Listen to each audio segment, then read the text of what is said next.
এই তোর কি বেচা কিনে করার ইচ্ছা আছে? কাস্টমার রাইখা গেছস নামাজ পড়তে, কাস্টমারের গোশ দিয়ে নামাজ পড়তে গেলে কি হয়? তুমি একবারে মাওলানা হয়ে গেছো যে তোমাকে জামাতে ছাড়া নামাজ পড়লে নামাজ হইব না? ভাই, জামাতে নামাজ না পড়লে আমার ভালো লাগে না। আর রিজিকের মালিক তো আল্লাহ। এমনি তো এই কাস্টমার চলে গেছে দেখে কি আমি কি আর গোশ বিক্রি করতে পারবো না? কাস্টমার ছুটে গেলে তো আমি পরেও পাবো, কিন্তু জামাত ছুটে গেলে তো পরে আর পাবো না। আরে বেটা, এই সময় হচ্ছে বেচা কিনার সময়। দেখ আমি সব বেচে শেষ করে ফেলাইছি, তোর তো সব পড়ে রয়েছে, তুই কখন বেচবি এগুলা? সমস্যা নেই, আল্লাহ ভরসা। আল্লাহ যা করবে তার উপর আমি সন্তুষ্ট থাকবো। হ্যাঁ, এমন করলে তোমার আর ব্যবসা করা লাগবো না। শোন, আমার যতটুকু এক্সপিরিয়েন্স, তুই এভাবে ব্যবসা করলে ব্যবসা বেশি দিন টিকাইতে পারবি না।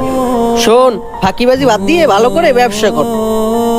আঙ্কেল, আমারে 10টা টাকা দেবেন, আমি সকাল থেকে এখন পর্যন্ত কিছু খাই নাই। কি বললাম মামনি, তুমি সকাল থেকে কিছু খাও নাই? আর 10 টাকার তো খাবার পাবো না।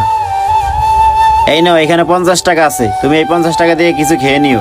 আচ্ছা আঙ্কেল। বাবা হাতিম টাইপ, বেচা কিনা নাই আবার জাকাত দিচ্ছে।